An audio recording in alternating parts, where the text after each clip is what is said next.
Bueno, para mí es un gran placer dar esta clase. Te agradezco, Ana Luisa, la invitación, o a Nathan, no sé, Natán, Natán, yo le digo, Em, la invitación, sobre todo con eh, todos estos profesores de casi toda América Latina. Para mí es un gran placer. Yo ocasionalmente no he tenido muchos estudiantes de muchos países, he tenido muchos estudiantes de doctorado, pero varios de Argentina, de Chile, de Brasil. eh, Prácticamente son de esos tres países de América, bueno, México también. Este, o sea, he tenido estudiantes de diversos países también. También tuve de China y de Europa y, bueno, y de acá también. Pero es un placer hacer esto, en realidad. Me hace recordar que cuando yo era estudiante en la escuela secundaria no tenían estos medios. Y no podían, me acuerdo que teníamos un libro que olía a museo, literalmente, porque no había, o sea, yo hice la escuela secundaria, terminé en el año 1966, cuando ya todo esto de lo que vamos a hablar hoy, mucho de esto ya se conocía. eh, no había nada que entrase en ese libro que fuese más allá del año 1900, con mucha suerte. ¿Ok? Y ustedes tienen un privilegio, sobre todo porque tienen muchos medios para conocer cosas nuevas y transmitir cosas nuevas a sus estudiantes, que eso es muy importante para estimular a los estudiantes, ¿ok? Para dar un contexto. Bueno, entonces yo preparé una clase, digamos, es un tema muy amplio en realidad. No se puede, no sé cuánto dura esta clase, una hora y media, creo, una cosa así, más preguntas. Eh, no sé, que si quieren se puede hacer un pequeño intervalo en el medio, no sé cómo si eso está contemplado, ¿no? Díganme. Si quieren preguntar algo, pregunten, no esperen hasta el final. Eh, Disculpe, profesor, se está ¿Sí? escuchando muy bajo. Muchas ¿Se me personas están escucha muy haciendo. bajo? ¿Ahora se me escucha mejor? Sí, mejor. Sí, Gracias. acerqué la computadora un poco. Ok, muchas gracias por avisarme. Yo tengo un problema que tengo un tono muy bajo. Como yo soy de Buenos Aires, soy porteño en la Argentina, tenía un amigo chileno que era profesor en la Universidad de Santa María, en Valparaíso, y él decía que los chilenos hablan con un tono muy alto, y en el cono sur, a medida que uno va hacia el este, el tono se hace cada vez más bajo y que para cuando se llega a Uruguay ya no se los escucha, según dijo él, según decía él. Para los chilenos nosotros hablamos muy bajito, no en volumen, sino en un tono muy bajo. Así que bueno, veremos cómo funciona esto. Bueno, por lo menos yo en general cuando doy mis clases son todas en inglés y tengo que avisar que mi lengua nativa es el castellano, en español, que tiene 5 vocales y el inglés tiene como 26 más o menos. Entonces yo les tengo que explicar que muchas veces habrá confusión por mi pronunciación. Yo espero que eso hoy no se dé, salvo que tenemos peculiaridades de pronunciación en cada país son distintas y en cada región son distintas. Bueno, yo preparé un curso, una clase de física cuántica, como les decía, es un tema muy amplio. No sé exactamente qué es lo que se esperaba. Eh, si ustedes piensan que lo que estoy dando es demasiado elemental, avísenme. Si piensan que es difícil, no se entiende, párenme y pregunten. ¿Ok? Bueno, vamos a empezar. Sí. El problema es que yo no veo parte de los controles, esto me- Bueno, primero vamos a hablar un poco de dónde se ve la física cuántica. En realidad es un tema importante. En realidad se la ve, yo diría que casi todas partes. Por ejemplo, todos los aparatos electrónicos modernos se basan en la física cuántica. Todo el funcionamiento requiere la física cuántica. Particular las computadoras que usamos, todos los circuitos que tienen las computadoras se basan en millones de pequeños transistores y los pequeños transistores funcionan de acuerdo con un principio que vamos a ver después, un efecto que se conoce como el efecto túnel, que permite que la corriente circule con ciertas restricciones. ¿Ok? ¿ok? Y también se puede amplificar o reducir, etc. Un profesor que fue profesor acá, John Bardeen, recibió el premio Nobel por ser uno de los inventores del primer transistor. También recibió un segundo premio Nobel de Física por la primera teoría de la superconductividad. Es el único caso de una persona que recibe dos premios Nobel en física. O sea, Marie Curie tuvo dos premios Nobel, uno en química, pero el otro era en física, creo, en La Paz, no me acuerdo. Bueno, en física. Y el otro era, bueno, no me acuerdo, alguien que recibió también el premio Nobel de la Paz, digamos, pero vamos a... Ok, por ejemplo, todos los teléfonos celulares y los televisores, las TV digitales, también utilizan elementos, para su funcionamiento hay que entender mecánica cuántica. Los rayos láser, por ejemplo, son estados coherentes de fotones. Ese es otro ejemplo. Cuando uno va al hospital y le quieren hacer una resonancia magnética, un MRI se llama en inglés eso. Eso tenía una N al principio, porque era resonancia magnética nuclear, y la gente se asustaba por la palabra nuclear, aunque no había ninguna radiación ahí. Pero como era sobre la resonancia básicamente de los espines, que uno llamaría mal, del núcleo de los átomos, es lo que uno utiliza para hacer esos métodos de imágenes. Y como cada elemento tiene resonancias particulares, uno puede básicamente estudiar cómo funciona eso en diferentes partes del cerebro, inclusive en tiempo real.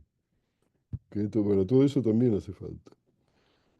Están ahora los nuevos métodos para iluminar, que son estas lámparas LED, que se llaman Light Emitting Diodes en inglés, diodos de emisión de luz, que se basan en un proceso también de emisión de luz por transferencia de electrones. ¿Ok? Ustedes deben conocer las celdas fotoeléctricas, que muchas veces están en muchas puertas que se abren, hay un haz de luz que uno interrumpe cuando uno pasa y se abre la puerta. Eso se basa en un efecto que se conoce como el efecto fotoeléctrico, que les voy a mencionar después. Einstein en realidad recibió su premio Nobel, su único premio Nobel, por un paper, un trabajo que escribió en 1905, junto con un trabajo sobre la teoría de relatividad especial y otro trabajo sobre el movimiento browniano y no sé cuántas cosas más en ese año que se llamó milagroso. El premio Nobel de Einstein es por la explicación del efecto fotoeléctrico, introduciendo conceptos que después fueron parte esencial de la mecánica, lo que se llamaba la mecánica cuántica en esa época, ¿ok? Que hoy día lo ampliamos a física cuántica. Y esa es la base del funcionamiento de los paneles solares, por ejemplo, que se usan para generar electricidad usando luz del sol. También funcionan así la fotosíntesis en las plantas verdes. ¿Ok? Ese proceso requiere luz y la luz, ese proceso por el cual se sintetiza durante la fotosíntesis, en las plantas verdes también son procesos cuánticos. Esto da lugar, por ejemplo, al oxígeno que todos respiramos. Si no tuviésemos plantas verdes que hacen fotosíntesis, estaríamos todos muertos acá. Y también uno puede decir prácticamente todas las reacciones químicas que existen en la naturaleza utilizan esencialmente la mecánica o la física cuántica. ¿Ok? Y estos son solamente algunos ejemplos que me vinieron a la cabeza, pero hay muchos más. O sea, la física cuántica no es eh, un- ¿cómo podríamos llamar? Un elemento, una discusión filosófica extraterrestre, sería eh, fantasiosa de los físicos nada más, tiene implicaciones reales, para bien y para mal, ¿ok? Como la bomba atómica y todas otras cosas que también funcionan con la física cuántica. Bueno, vamos a empezar justamente con el efecto fotoeléctrico. El efecto fotoeléctrico se conoce desde los fines del siglo XIX y no se entendía. Básicamente hay un metal, uno envía luz de cierto color, o sea, de cierta energía, sobre el metal, eh, se descubre que hay una corriente eléctrica electrones básicamente que son emitidos por el metal. Recuerden que el electrón solamente se lo identificó como una partícula en 1898, o sea, muy tarde durante el siglo XIX. En realidad el efecto fotoeléctrico se conocía de un poco antes, ¿ok? Que eran corrientes de electrones se supo después. Bueno, Einstein estudió este problema.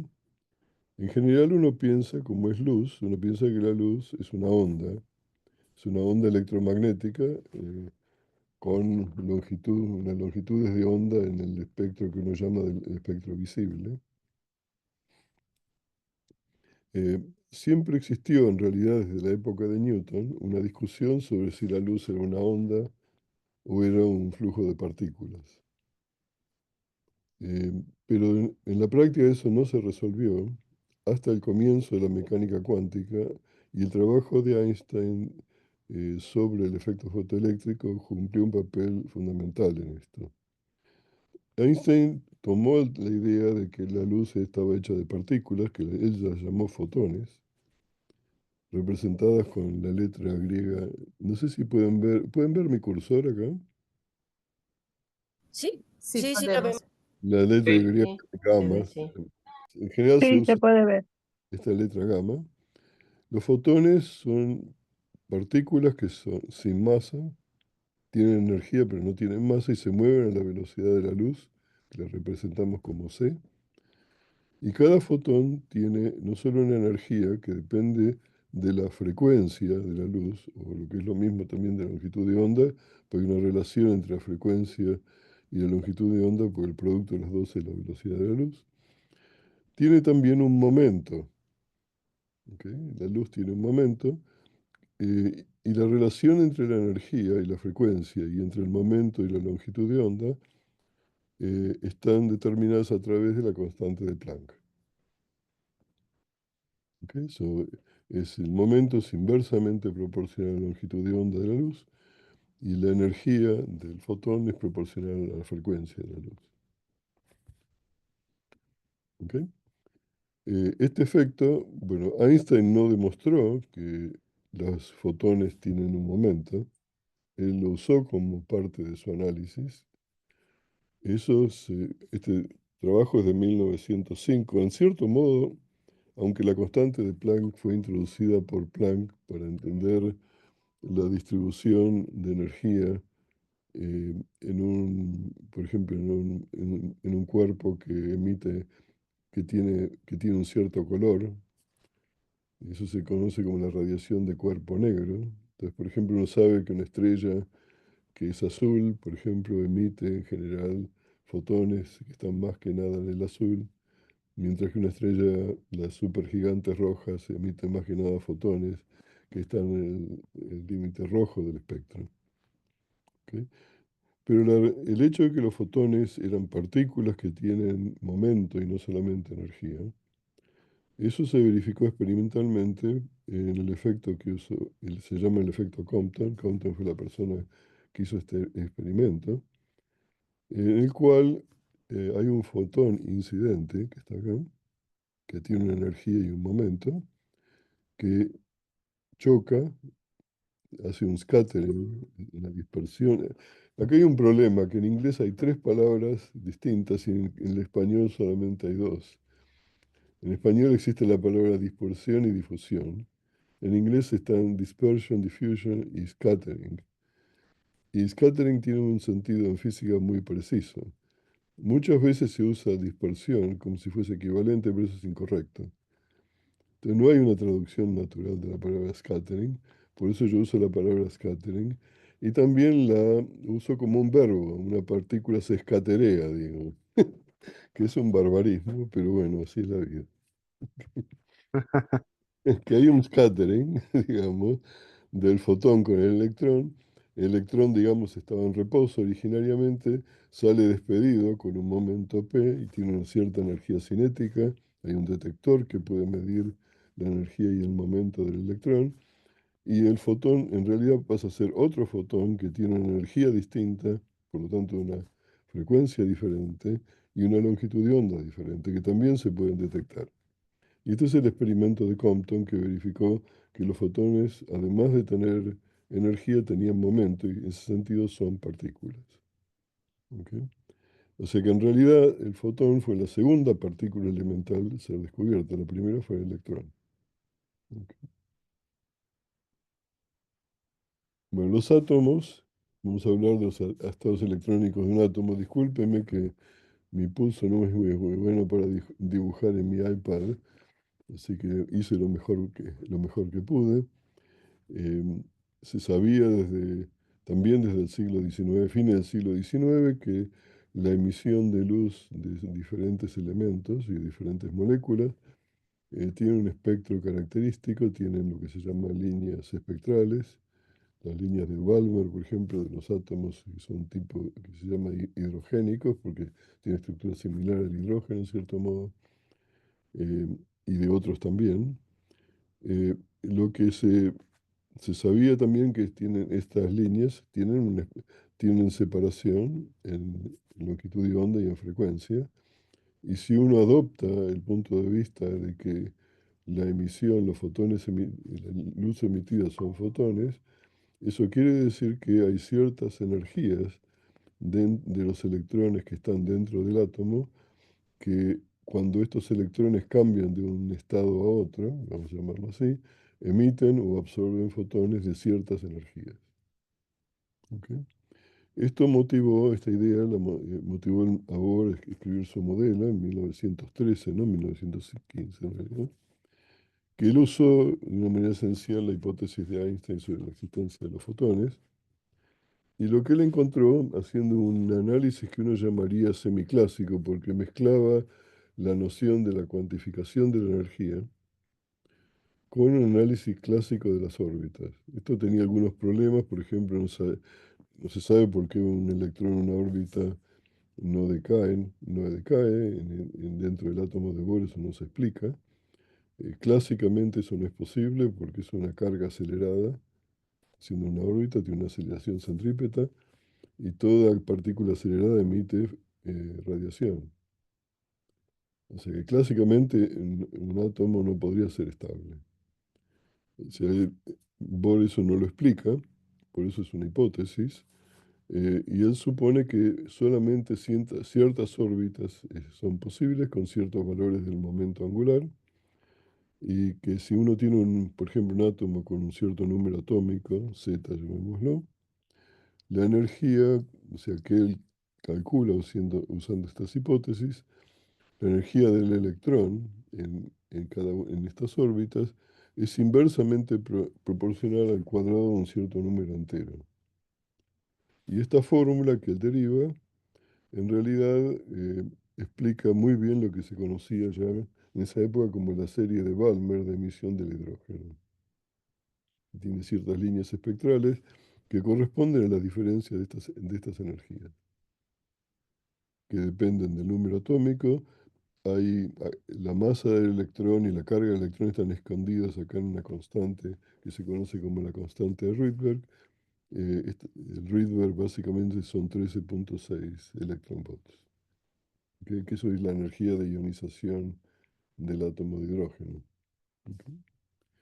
O sea que esto fue un éxito de la teoría de Bohr, pero tenía muchas cosas sin explicar. Por ejemplo, por qué solamente habían estas órbitas.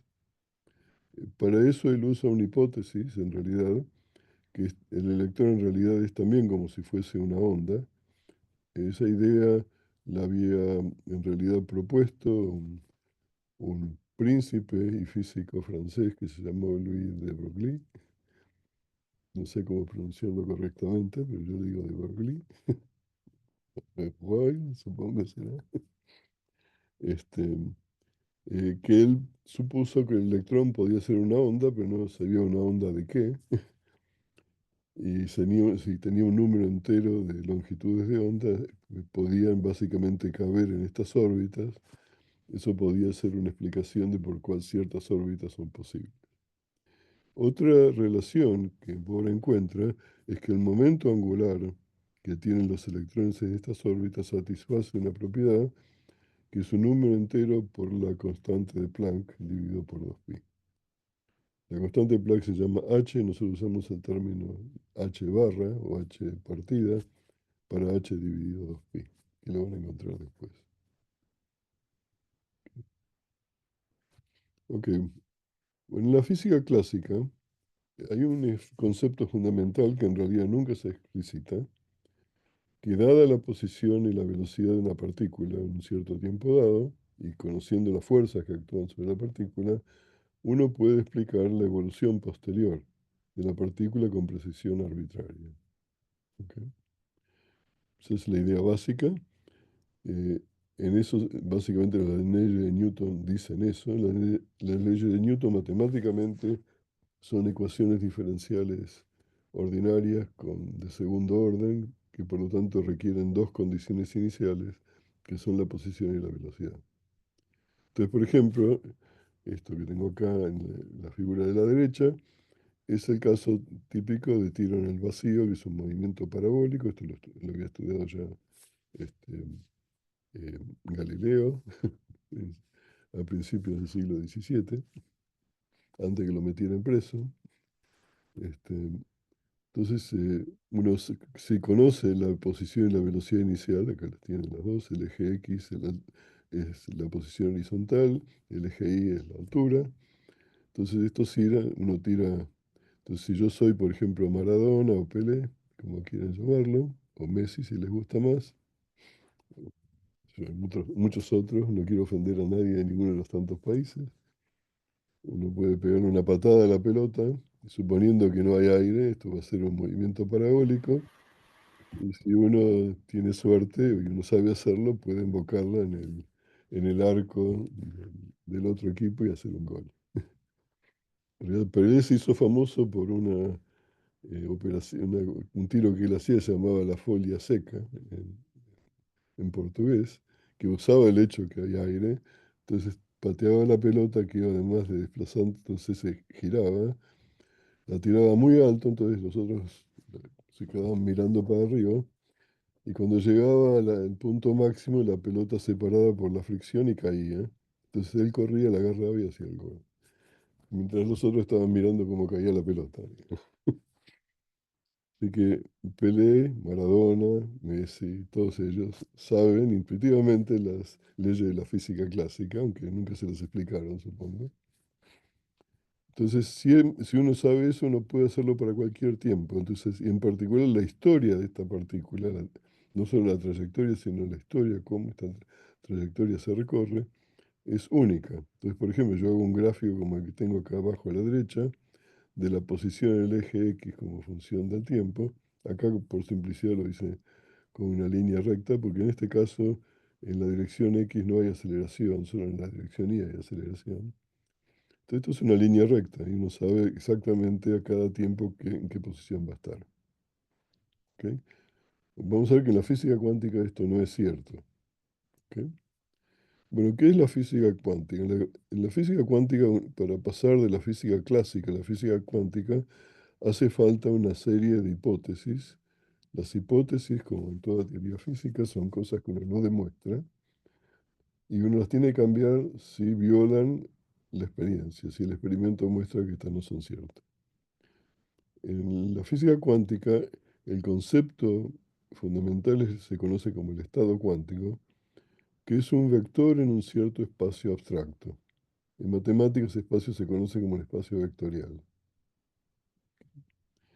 y que obedece un principio que se conoce como el principio de superposición. ¿Por qué es esto? Porque, como vamos a ver en un momento, en la física cuántica hay un principio de dualidad, que las partículas pueden ser ondas o partículas, manifestarse como ondas o partículas dependiendo cómo se las observe, o sea, cómo se las mida. El principio de superposición es natural en una onda. Si yo tengo dos ondas y hago una suma, vienen dos ondas, por ejemplo, yo estoy en la costa por ejemplo, en Copacabana, vamos a decir, y viene una ola y póngale que vienen dos olas seguidas, van a ser el doble de alto. Obedece a un principio que se llama un principio de superposición. Este principio entra en la mecánica cuántica, en la física cuántica, que en realidad, y dice en particular que si yo tengo dos estados cuánticos, que los voy a indicar como dos vectores abstractos B y W, una combinación lineal de estos, o sea, una suma con coeficientes que son números complejos en general, es otro estado cuántico posible. ¿Ok? O sea, la mecánica cuántica, la física cuántica, en este sentido es lineal. ¿Ok? Dos estados, y uno suma los estados, es otro estado. Ese es el principio de superposición. Ahora, el estado no es algo que uno puede observar la probabilidad de que la partícula, por ejemplo, o el sistema físico tenga un cierto estado. Esa probabilidad, por ejemplo, si yo estoy en este estado U, que es esta combinación lineal, la probabilidad de la partícula, por ejemplo, que está en el estado U, sea observada en el estado B, es el módulo al cuadrado de alfa. No es alfa, no es el coeficiente, sino el módulo al cuadrado, que es un número real positivo. Y lo mismo, la probabilidad de encontrarlo en W es el módulo de beta al cuadrado. Como las probabilidades tienen que ser sumar a la totalidad de las posibilidades, la suma de estas dos probabilidades tiene que sumar a 1. ¿Ok? No la suma de lo que nosotros llamamos las amplitudes, que son alfa y beta, sino las probabilidades. Alfa y beta son números complejos y tienen una amplitud y una fase. Esa fase da lugar a lo que se conoce como interferencia. En física cuántica solo se puede determinar la probabilidad del resultado de una medición. Aquí vamos a ver varios casos. Las mediciones se hacen por un intermedio mirando ciertos, lo que nosotros llamamos observables. Por ejemplo, la posición de la partícula o el momento de la partícula, y hay muchos otros. El momento angular es otro observable. Y uno puede medirlos a ellos. ¿Ok? Entonces, estas mediciones habitualmente, como en los estados son vectores, los observables son matrices en física cuántica que actúan sobre estos vectores y hacen que por ejemplo, si uno actúa con una matriz que mide el momento y yo estoy mirando la partícula en una cierta posición, el resultado de esa medición va a hacer que cambie la posición. ¿Ok? Entonces es una matriz en general. Entonces las probabilidades en realidad de observar una partícula que está en estado que lo voy a llamar psi, si la partícula vive sobre una recta real, es el módulo de esta función psi de x al cuadrado, y esta función compleja se la conoce como la función de onda del estado psi. Si la función de onda no es observable, el módulo al cuadrado lo es la probabilidad de que en ese estado la partícula esté en x. Pero podría estar en y o en algún otro lugar. ¿Ok? Entonces, por ejemplo, si esta función, como vamos a ver en el caso de una onda plana, donde esto es una exponencial compleja, el módulo al cuadrado es constante, quiere decir que en una onda plana la partícula puede estar en cualquier lado. No hay forma de saber dónde está. Pero sí podemos ver el momento. Eso voy a hablar en un segundo. Bueno, en la física las cosas cambian con el tiempo. Hay una evolución temporal. En la física clásica eso es la solución de las ecuaciones de Newton, de las leyes de Newton. El equivalente de esto en la física cuántica es que la función de onda depende no solo de la posición, sino también del tiempo. Y la ecuación que obedece esto es la ecuación de Schrödinger, que es una ecuación diferencial en derivadas parciales que depende de la derivada en el tiempo y de la posición. No voy a entrar en esto, no quiero irme mucho en la matemática, digamos.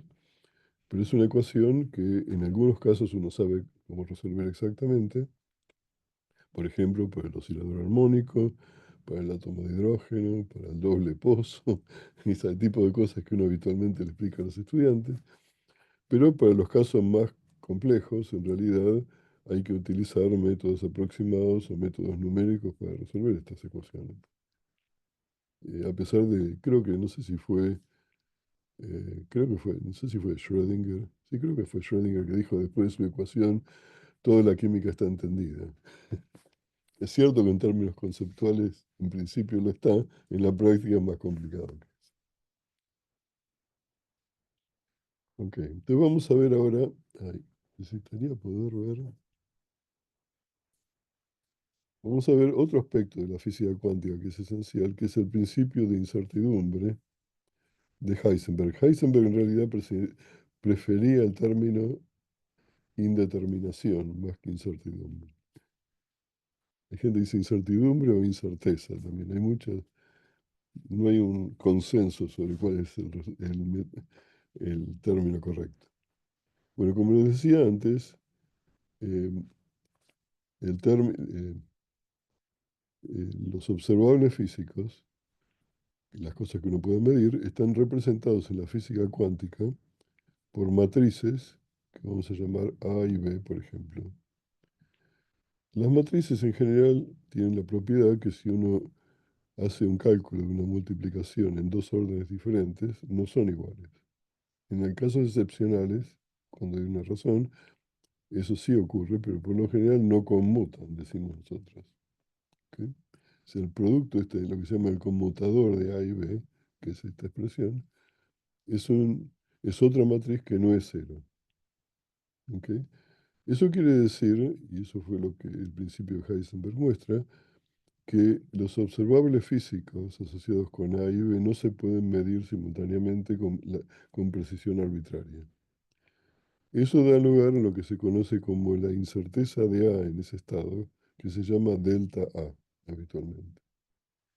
El principio de incerteza o de incertidumbre de Heisenberg, un segundo, es que el producto de las incertezas de estos dos observables físicos, vamos a ver ahora un segundo un ejemplo, no es simplemente un número positivo. La incerteza es lo que sería la varianza de una distribución en la teoría de probabilidades. ¿Ok? Si el producto de estas varianzas no es solamente un número positivo, sino que tiene una cota inferior, está acotado por h barra dividido 2. H barra, recuerden, es h dividido por 2pi, la constante de Planck. Entonces, por ejemplo, en el caso de una partícula, los observables pueden ser, digamos, la posición de la partícula y el momento, y no se pueden conocer con precisión arbitraria por qué los observables de la posición y el momento no conmutan entre sí, obedecen exactamente esta relación, donde es delta x es la incerteza de x, de la coordenada, y delta p es la incerteza del momento. ¿Eso qué quiere decir? Que si yo conozco la posición con precisión arbitraria y yo sé que delta x se va a cero, delta p tiene que irse a infinito. O sea, quiere decir que si tengo un perfecto conocimiento de la posición de la partícula, no sé cuál es el momento. Y viceversa. ¿Okay? Sí. En un estado cuántico se puede conocer el momento, pero no la posición. En el caso de ese caso se llama una onda. Por ejemplo, acá tiene un ejemplo. Esto ocurre, por ejemplo, incluso con los rayos de luz. Entonces, si yo tengo una pantalla con un agujero y yo envío un haz de luz, uno lo puede pensar esto como una onda plana, donde estas son las distancias de las crestas de las olas. O sea, estos son los periodos o las longitudes de onda de la luz. Cuando sale del otro lado, sale con eh, un patrón que uno llama la difracción. ¿Ok? Se conoce como la difracción. Esto sería la imagen clásica.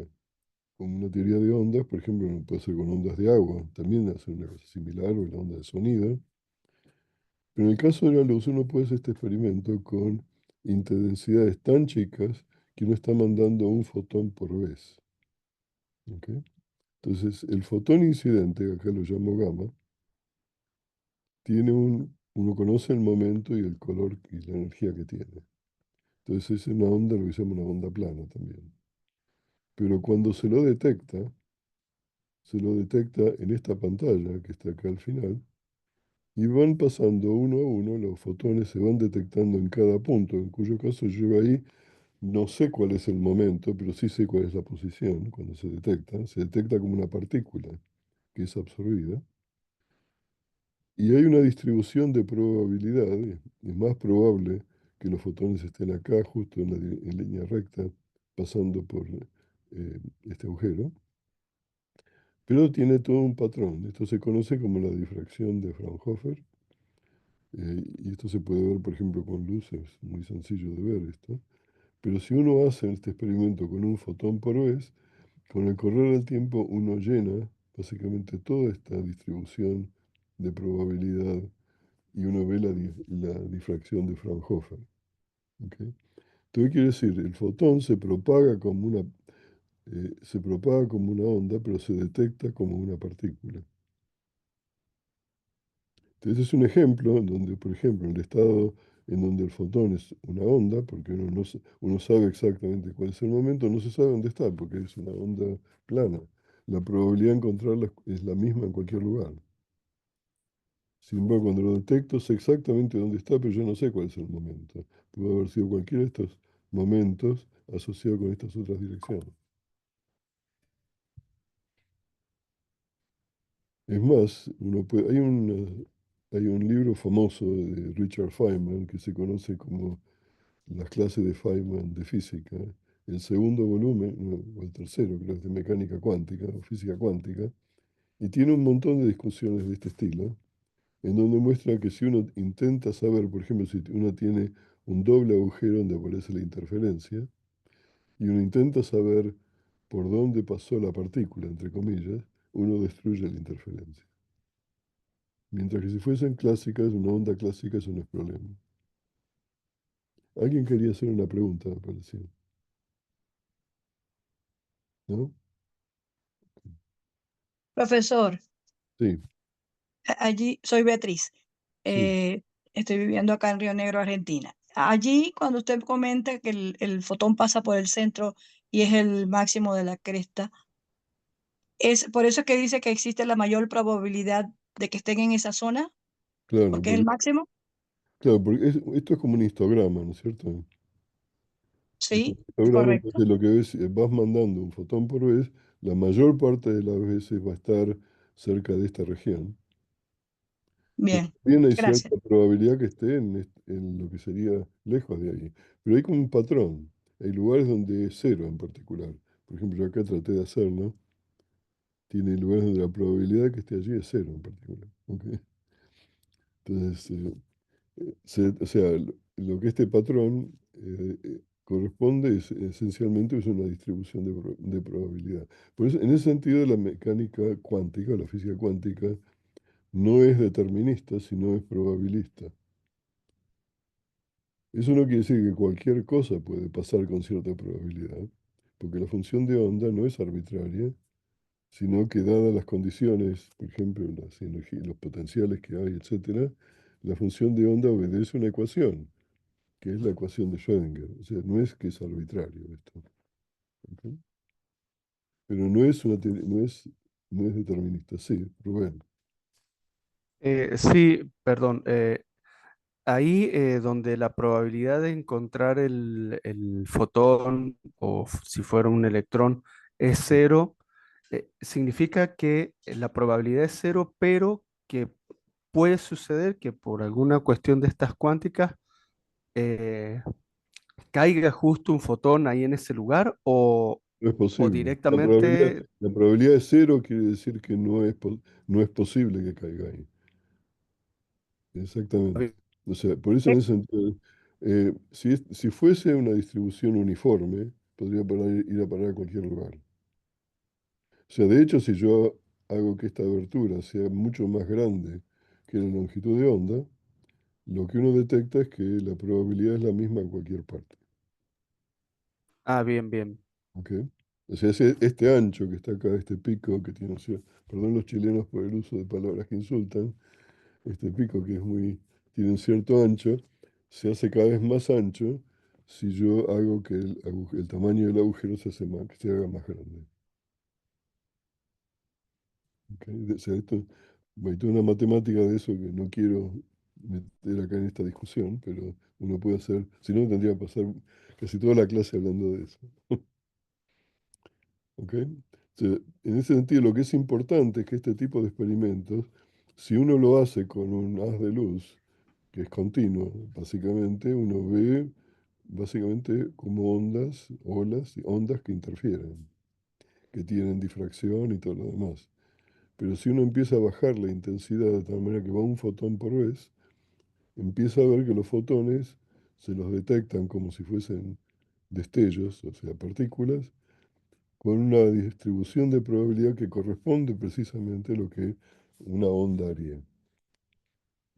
¿Ok? ¿Está claro? Estos experimentos, de hecho, sea de paso, se hacen, ¿ok? Se hicieron hace muchos años. ¿Ok? Ok. Vamos a ver otro caso distinto. Supongamos que tengo un electrón, por ejemplo, que tiene una cierta carga eléctrica y una masa, y que por alguna razón yo lo puedo confinar a vivir en una línea recta para hacer la situación simple, en la práctica no lo es, pero no importa, y que la energía potencial que veo, o sea, las fuerzas, recuerden que la fuerza es menos la derivada de la energía potencial, que la energía potencial tiene esta forma, es lo que uno llama un doble pozo. ¿Ok?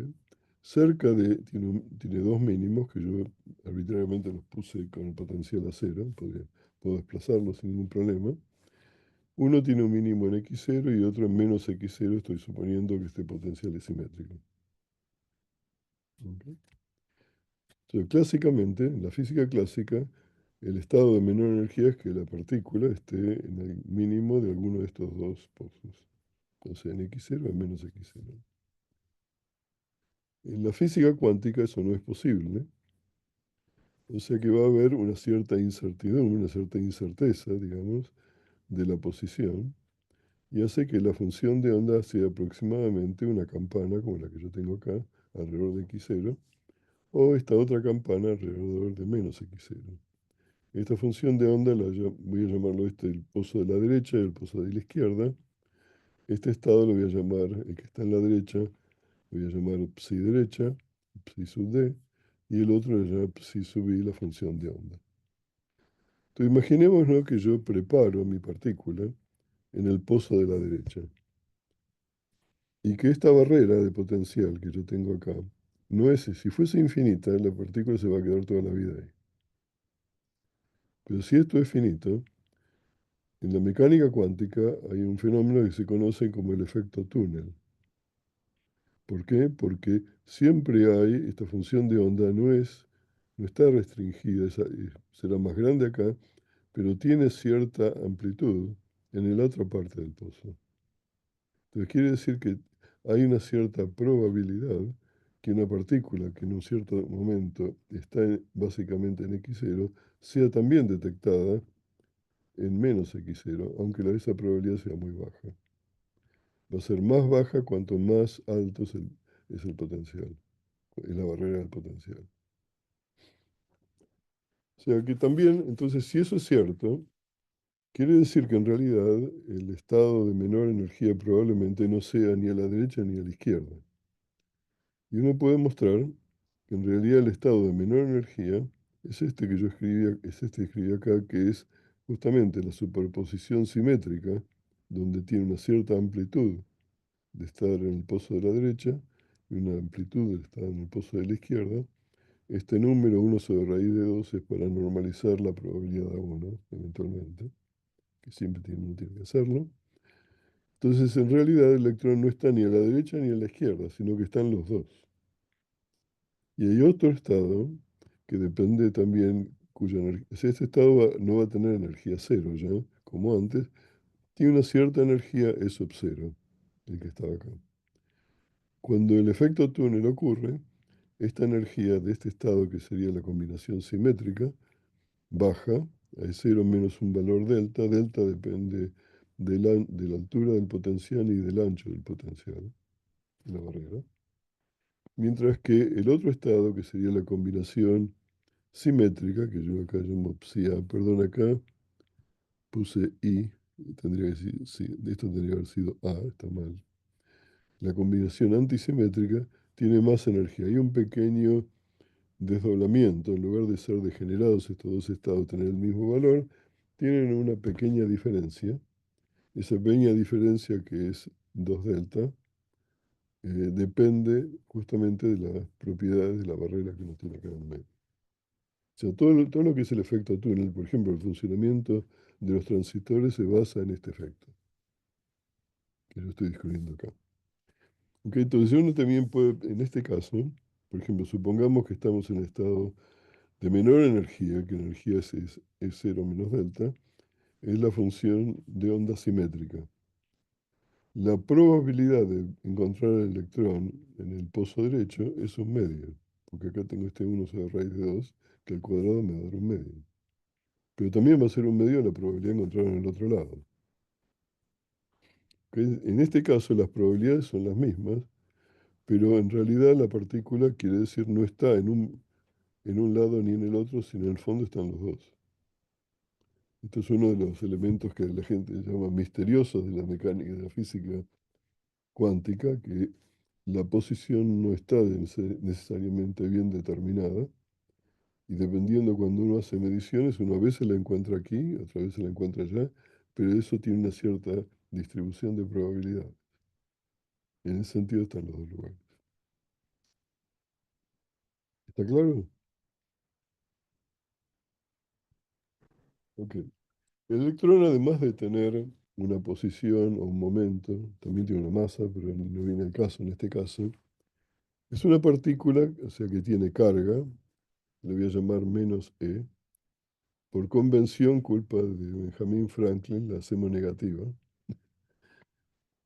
¿Ok? Debería haber sido positiva, ¿no? Pero él decidió que era negativa. 1700 y no sé cuánto. Tiene otra propiedad que se conoce como el spin. El spin es el momento angular intrínseco que el electrón tiene. Todas las partículas tienen este momento angular intrínseco, cuyo valor es h barra, que es h, la constante de Planck, ¿no? H barra sobre 2. Nosotros llamamos a esto spin un medio. El spin, originariamente la gente, cuando se descubrió que esto era importante, por ejemplo, hay un experimento que se conoce como el experimento de Stern-Gerlach, que uno envía un flujo de electrones que pueden venir con los dos posibles valores del spin y pasa a través de dos imanes, hace que ese flujo de electrones se separe en lo que sería spin más un medio y menos un medio, y lo que se ven no es un continuo, sino dos líneas solamente. Esa es la manera que se verificó originalmente que el electrón realmente tiene un spin. En esa época la gente quiso imaginarse que en realidad, bueno, el electrón es una esfera cargada que gira sobre sí mismo con un lavarropas. Como es cargada va a generar un campo magnético, un momento magnético. Quizás eso es lo que ocurre.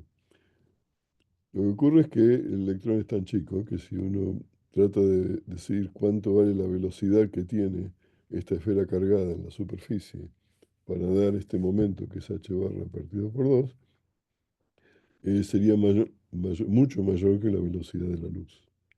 O sea que no hay forma de explicar el electrón con una pelota de ping-pong que gira. ¿Ok? Esto es importante. O sea, que el spin, vamos a ver, tiene un origen que no es trivial, tiene un origen asociado con la teoría especial de la relatividad. Voy a hablar de eso en un momento.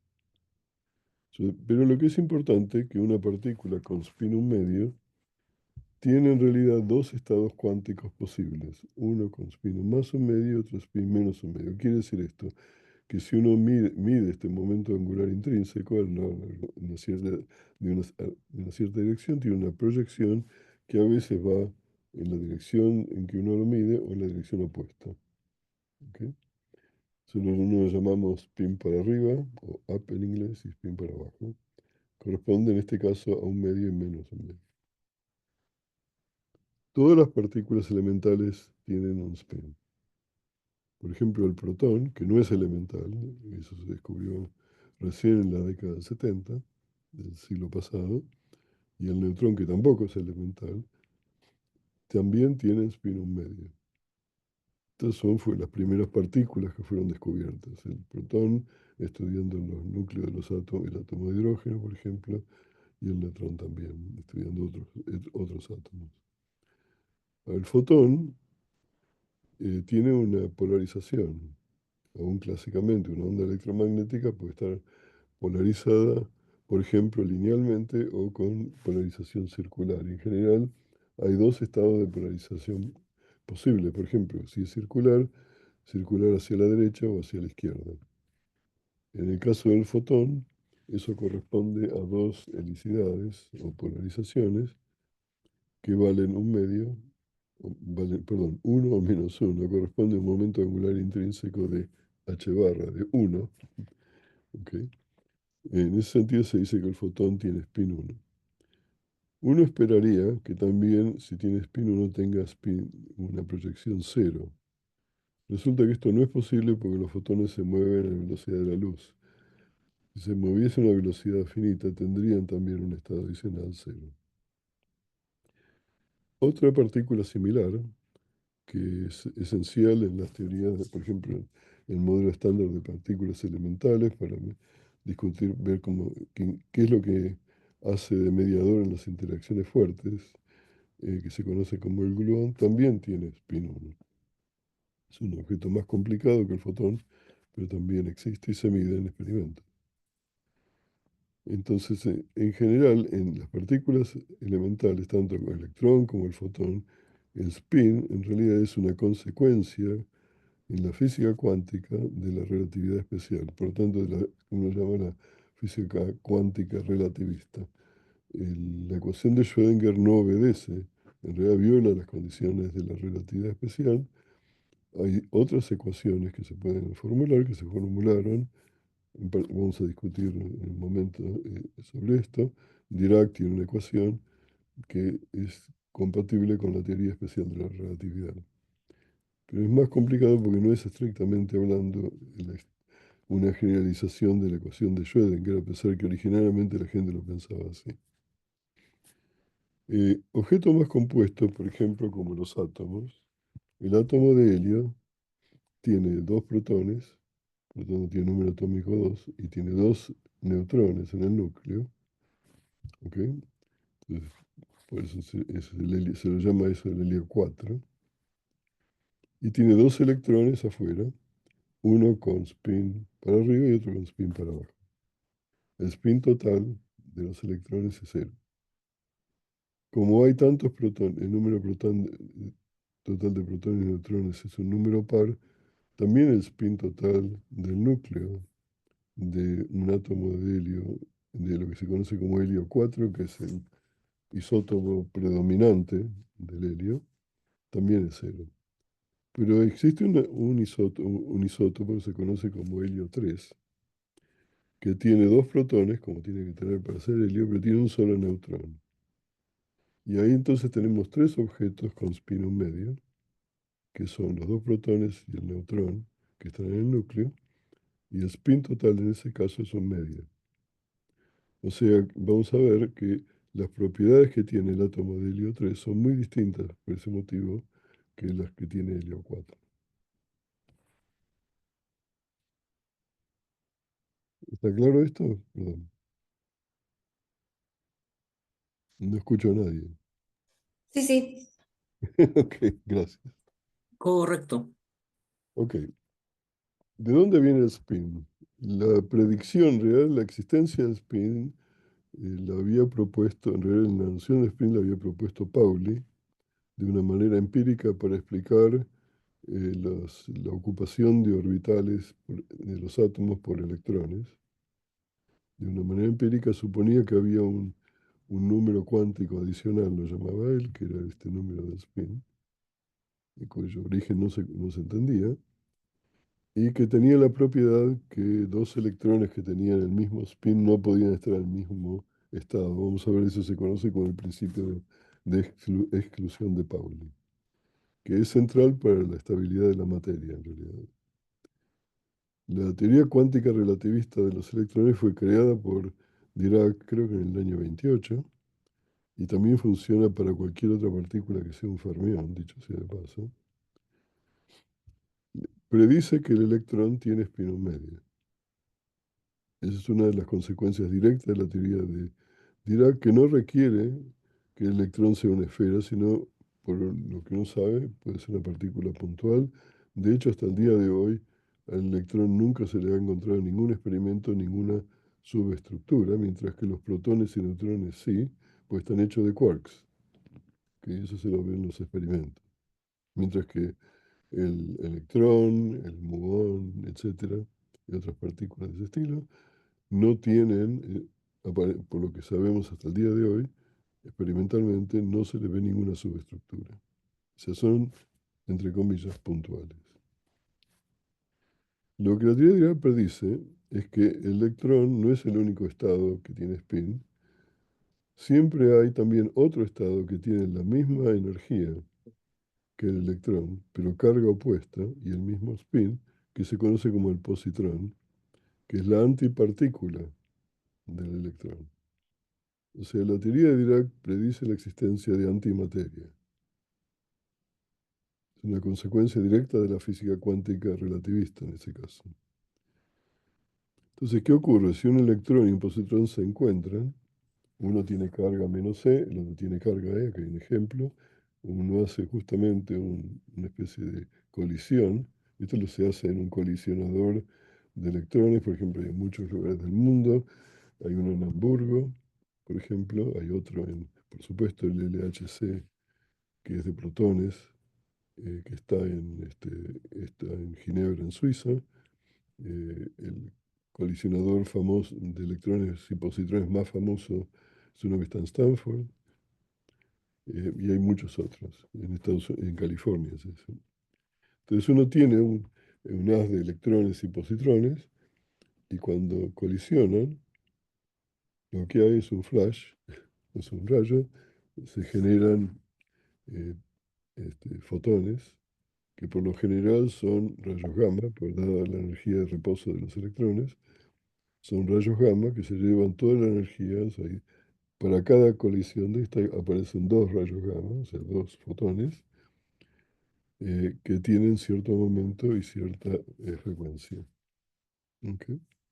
Entonces hay una aniquilación. Esto es lo que uno llama la aniquilación de la materia y antimateria en energía, en radiación. Y esto también es una consecuencia directa de la física cuántica, pero relativista. ¿Ok?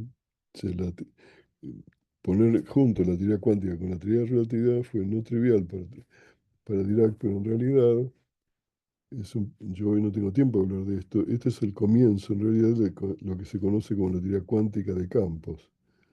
Uno tiene que pasar a pensar a las partículas no como objetos primordiales, sino como las excitaciones de ciertos campos. De misma manera que los fotones son excitaciones de campo electromagnético, uno puede pensar que el electrón, el protón, si quieren, o los quarks, etcétera, son excitaciones de ciertos campos. Eso se conoce como la teoría cuántica de campos. Ok, vamos a hablar de por qué es importante qué son bosones y qué son fermiones. Bien, dos electrones que tienen son objetos que tienen la misma carga, la misma masa, tienen el mismo spin, que llamamos un medio. Tiene dos estados posibles el spin, vamos a pasar por eso en un segundo. Pero tienen el mismo spin, pero fuera de eso son partículas idénticas.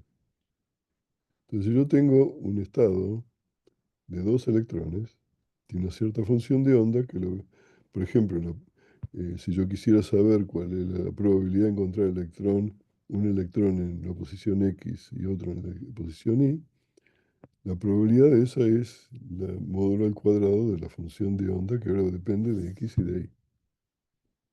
Ahora, si yo intercambio las coordenadas de estos electrones y los espines, si lo tienen, eh, la probabilidad en el caso intercambiado también tiene que ser la misma, porque son idénticas. O sea, no hay forma de distinguir, todos los electrones son iguales frente a la ley, ¿no es cierto? No hay forma de distinguir un electrón de otro. Eso quiere decir que la probabilidad que estén en cierto orden o en el orden opuesto son exactamente la misma. Eso ocurre siempre que las partículas son idénticas. Pero la probabilidad es un número real positivo, es el módulo al cuadrado de la función de onda. Quiere decir que la función de onda, en realidad, si uno intercambia las coordenadas, puede ser simétrica, o sea, puede ser la misma, pero también podría tener signo opuesto.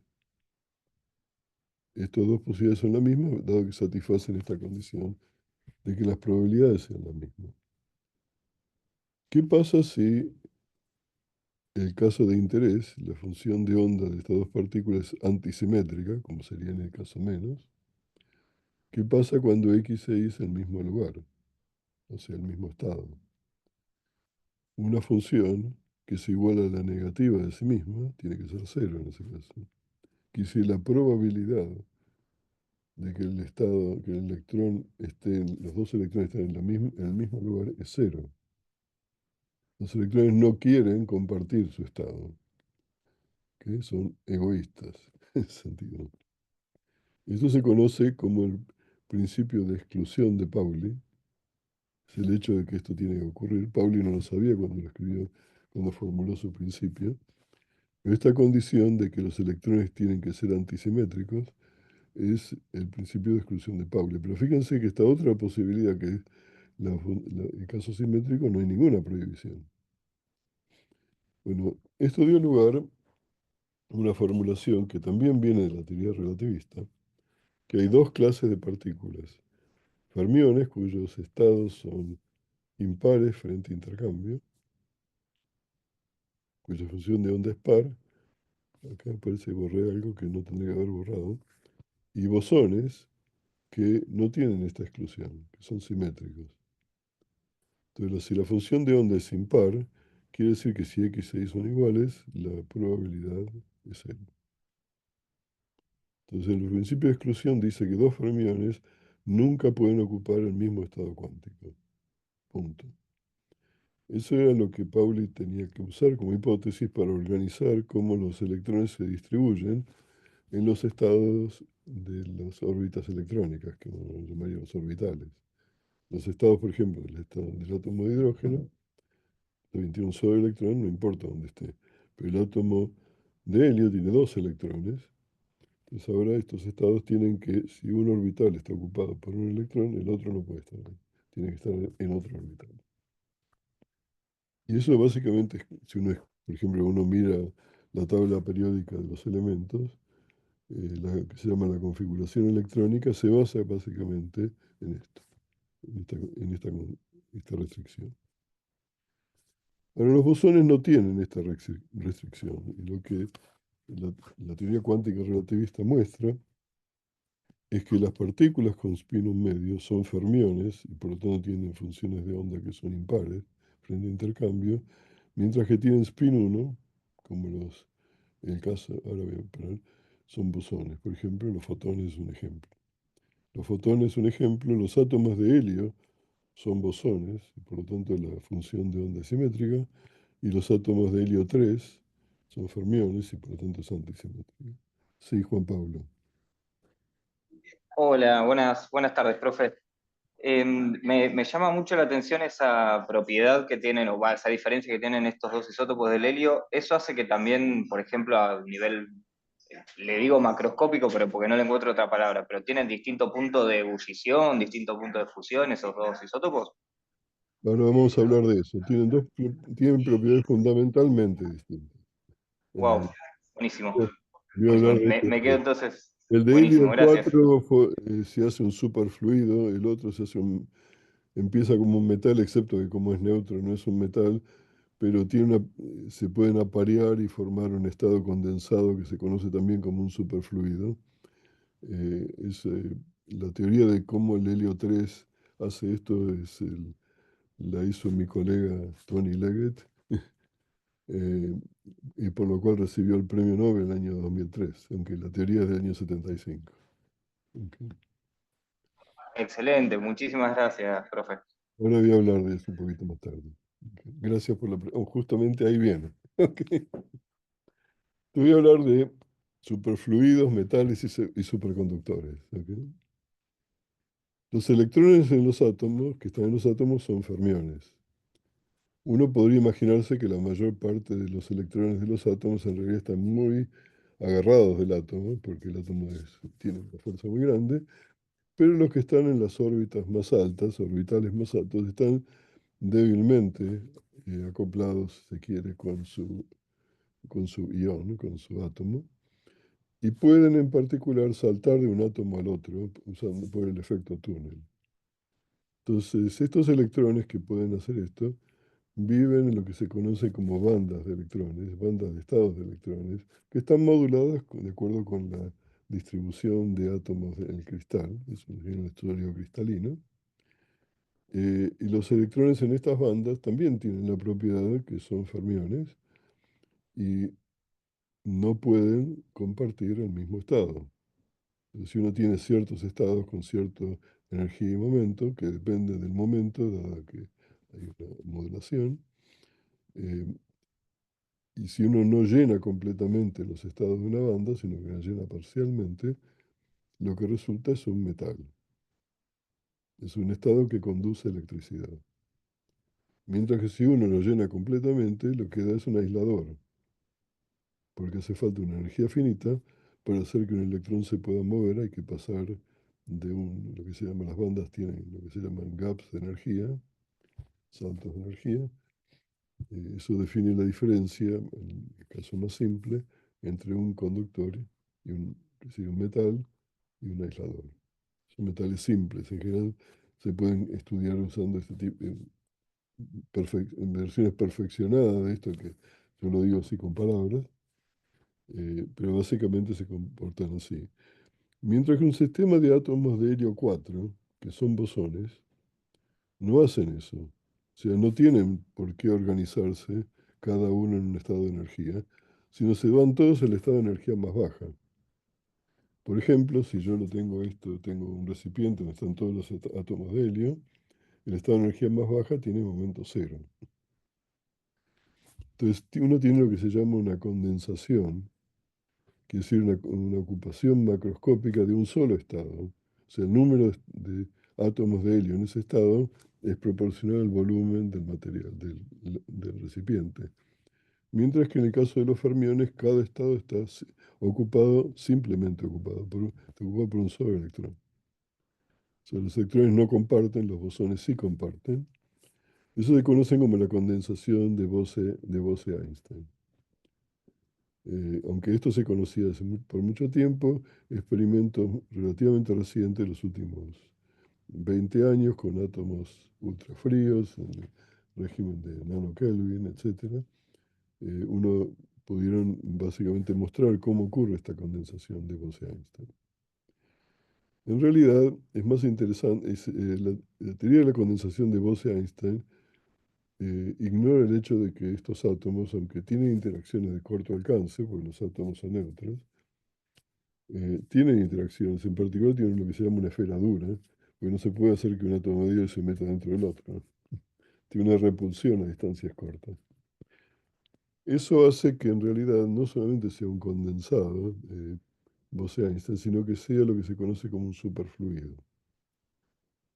O sea, un superfluido es un estado también de ocupación macroscópica de un estado, pero tiene la propiedad de que si yo pongo este fluido en movimiento, cosa que puedo hacer, por ejemplo, lo pongo a rotar, hay varias maneras de hacer esto, esa corriente o supercorriente no decae.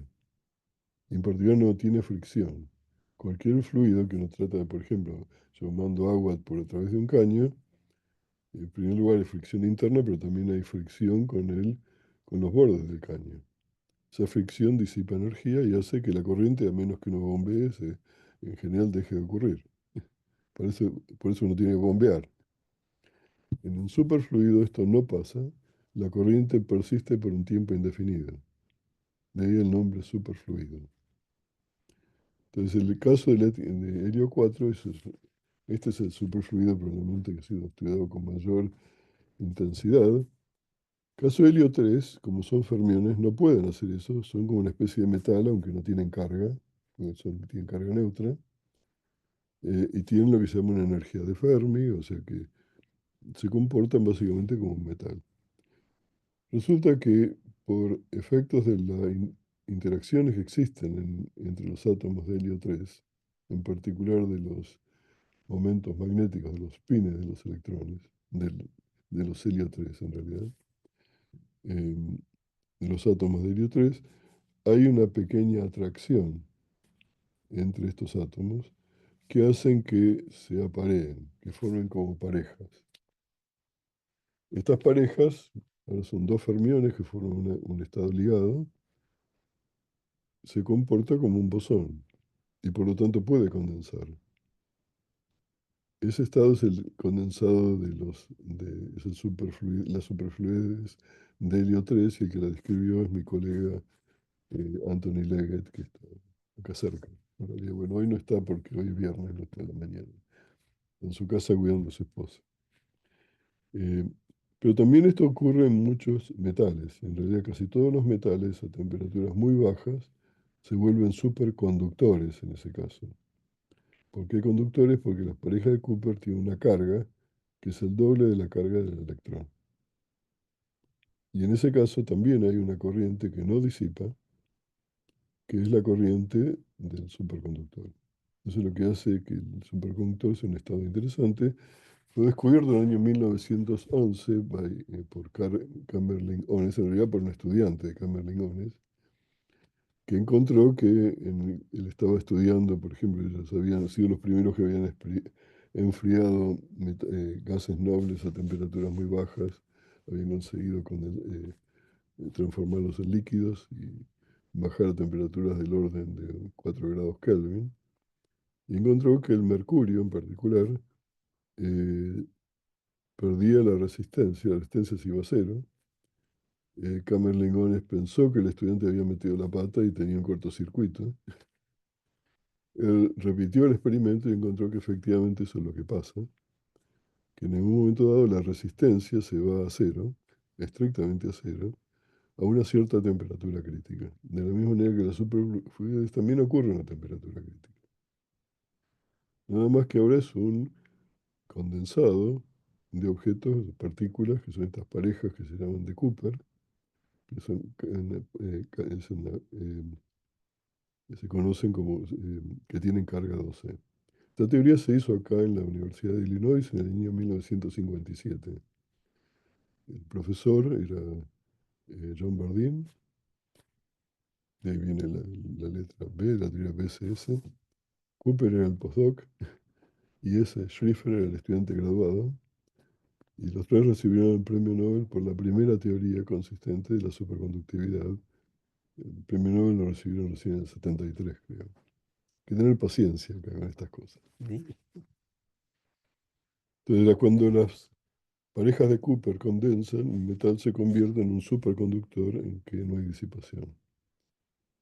Por ejemplo, las cosas que yo trabajo son los superconductores que se llaman de alta temperatura, los que satisfacen esta teoría de BCS habitualmente tienen temperaturas críticas del orden de pocos grados Kelvin, como mucho. En el caso del helio 3, donde el orden es 100 milikelvin, temperaturas muy bajas, pero en los superconductores de alta temperatura, esta temperatura crítica llega a ser del orden de 150 grados Kelvin. Con lo cual se puede hacer eso con nitrógeno líquido, se puede enfriar. Tiene muchas aplicaciones por ese motivo. A mí me interesan no las aplicaciones, sino explicar por qué este fenómeno ocurre. Ok, ahora vamos a ver otra propiedad de la mecánica cuántica, de la física cuántica. Se conoce como el entrelazamiento cuántico, que es muy peculiar. En inglés el término entrelazamiento es entanglement. No sé si entrelazamiento es una buena traducción, es el término que yo uso. De vuelta vamos a considerar que tenemos, por ejemplo, dos electrones, aunque pueden ser otros objetos, pero dos electrones. Y vamos a imaginarnos que yo puedo localizar a un electrón en un sitio que voy a llamar A y a otro en otro sitio que se va a llamar B.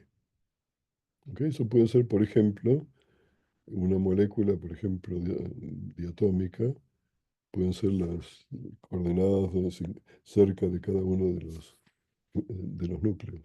¿Ok? Entonces, los electrones, cada uno tiene dos estados posibles, que es para arriba o para abajo, porque es un spin en medio. Quiere decir que en total hay 4 estados posibles. Los dos para arriba, los dos para abajo, uno para arriba y otro para abajo y al revés. ¿Ok? Esos son los estados en los cuales están los dos para arriba, acá los escribo así. Escribo con esta terminología, que se llaman Brasiquets, que le inventó Dirac, pero básicamente representa el estado. Es un estado con 2 electrones, los dos para arriba. El spin total, la suma de 2 medios es 1 y la proyección también es 1. En el caso de los dos para abajo, el spin total va a ser 1 también, pero la proyección va a ser -1, porque están apuntando para abajo. Pero hay otros 2 estados posibles, que pueden ser el simétrico y el antisimétrico. El antisimétrico, en general, resulta ser el que tiene menor energía, y este es el origen de la unión covalente entre átomos, es este fenómeno, estar en este estado compartido. Tiene spin 0, porque uno está para arriba y el otro está para abajo, y proyección 0. Hay otro estado que acá lo llamo 0, 0. El simétrico se llama 1, 0. Tiene la misma propiedad, excepto que uno es simétrico para el intercambio y el otro es antisimétrico para el intercambio. Los dos primeros estados, el 1, 1 y 1 menos 1, son separables, en el sentido de que yo sé exactamente cuál es el spin de cada electrón y cuál es su proyección.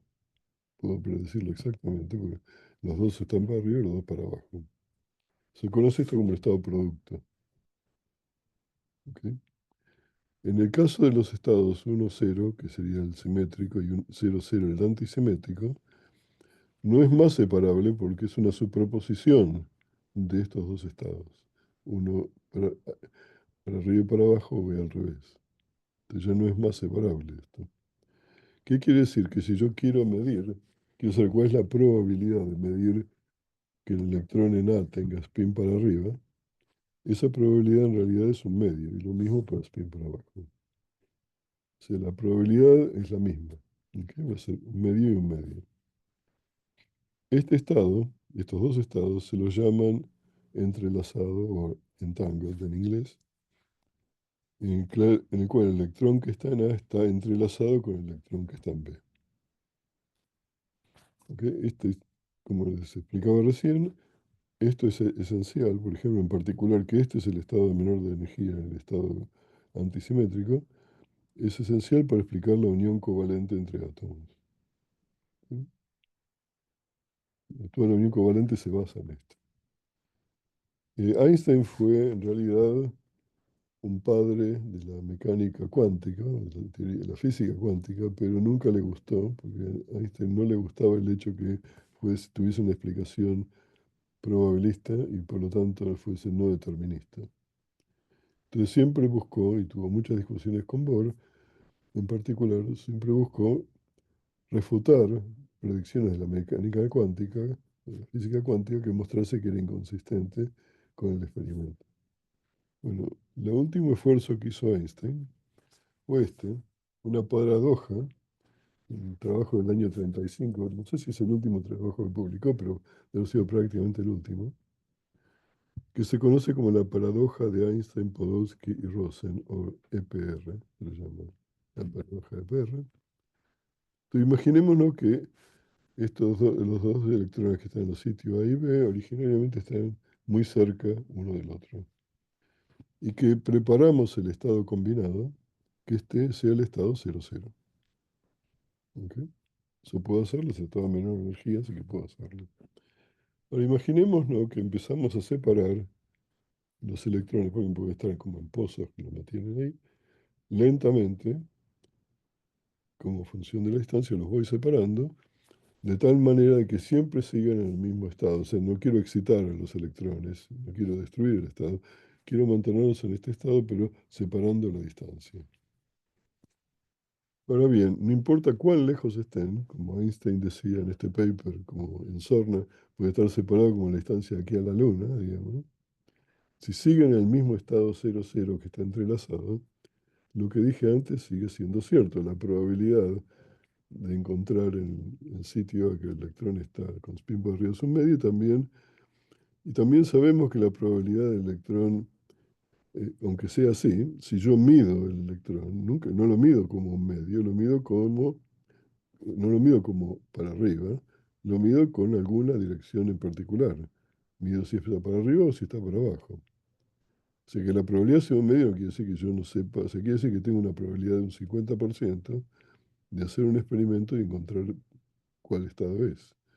Pero una vez que sé que es ese estado, como sé que están en este estado entrelazado, sé automáticamente que el otro estado, el otro electrón, que está en la Luna, necesariamente también tiene spin para abajo en ese caso.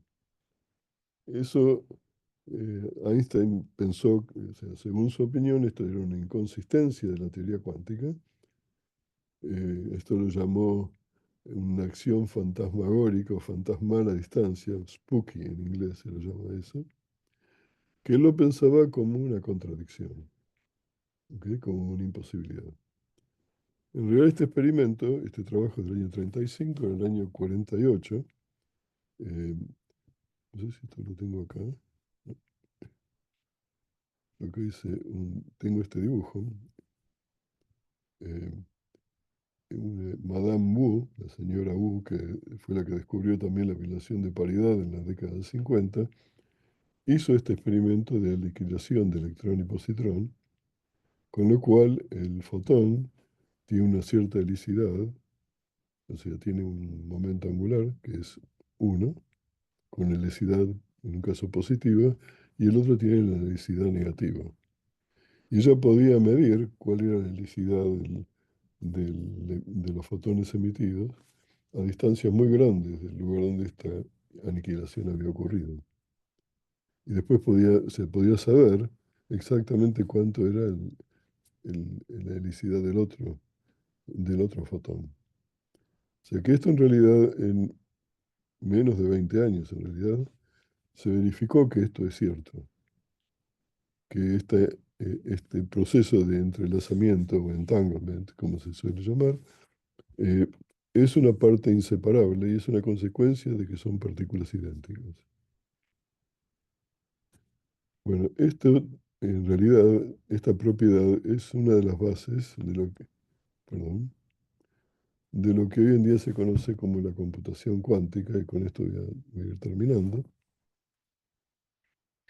Eh, ¿Cómo funciona una computadora clásica? Está hecho de elementos, que en general son transistores, en donde hay una corriente que pasa o no pasa. Cuando pasa se dice que está en el estado 1, cuando no pasa se dice que está en el estado 0. En una computadora estas cosas se lo llaman bits. ¿Ok? Uno tiene, o, o bytes, kilobits, dicen, uno tiene. Cuando le venden cuál es la memoria, cuán grande puede ser la memoria de una computadora clásica, tiene que ver justamente con cuántos estados posibles puede almacenar. Pero clásicamente o está en el estado 1 o está en el estado 0. O hay corriente o no hay corriente. Y no hay tutía, como uno dice en este caso. No hay otra opción. En una computadora cuántica, los bits se los llama ahora qubits, porque son cuánticos. ¿Ok? Y además de estar en el estado 1, 0 puede estar en una superposición lineal. Por ejemplo, como el estado 0, 0 de los electrones que hablé recién. Esa es una. En la computadora clásica los cálculos se hacen secuencialmente, porque uno sabe exactamente cuáles son estos estados. La computadora cuántica, como pueden estar en superposiciones lineales, las mediciones, que son los cálculos, son matrices que actúan sobre estos vectores y actúan sobre todos los estados posibles que uno puede tener. Eso hace que en principio una computadora cuántica, si funcionase bien, sería infinitamente más poderosa que cualquier computadora clásica. Es el hecho de que uno pueda hacer esto de una manera simultánea, y uno usa el entrelazamiento como una manera esencial de almacenar lo que se conoce como la información en el proceso. Eso hace que la información pueda ser protegida. En la práctica, por ejemplo, la mayor parte, aquí hay un ejemplo, esta es la primera computadora cuántica que se hizo en IBM, era 4 años de esto. se hace con dispositivos superconductores que se conocen como SQUIDs, quiere decir eso, Superconducting Quantum Interference Device en inglés.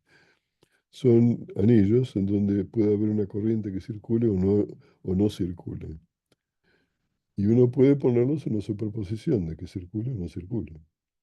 Eso es el qubit en ese caso. Hay otros ejemplos con spins.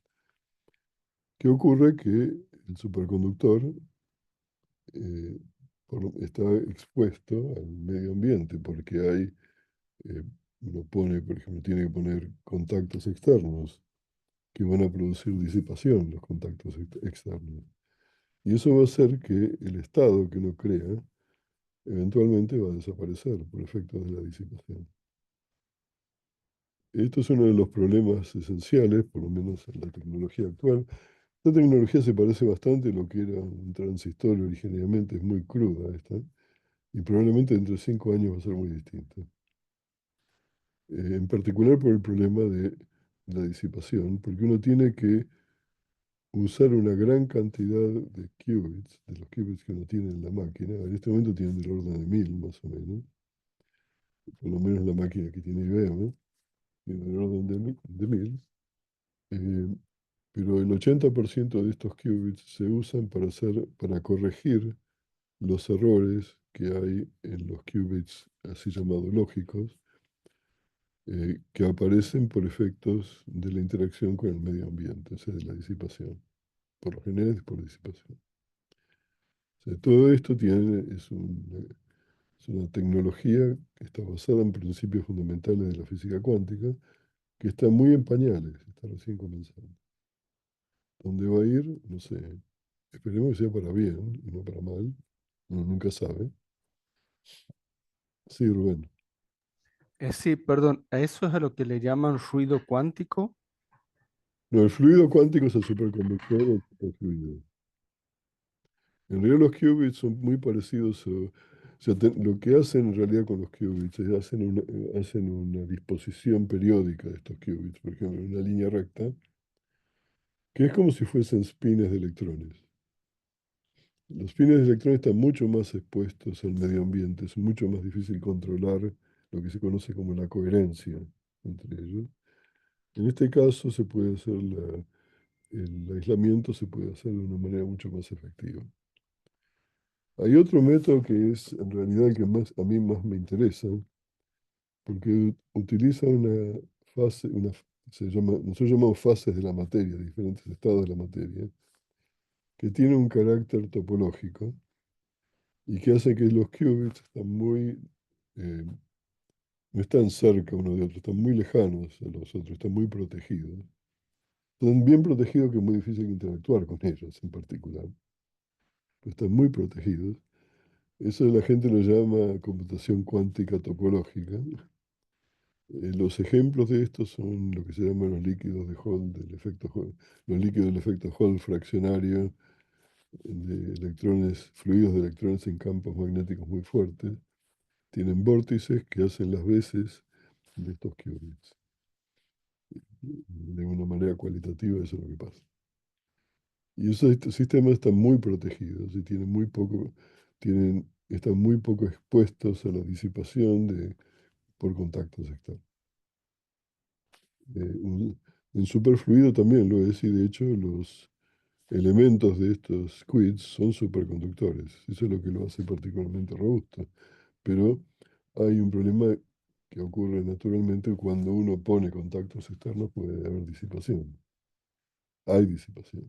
Y eso hace que se pierda lo que se llama la coherencia, el estado que habitualmente tiene una cierta superposición, desaparece con una suma de probabilidades.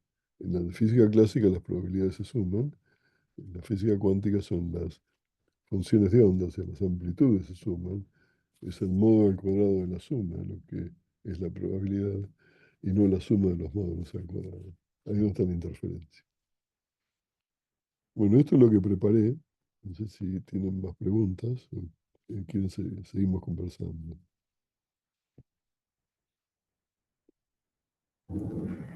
Gracias, profesor.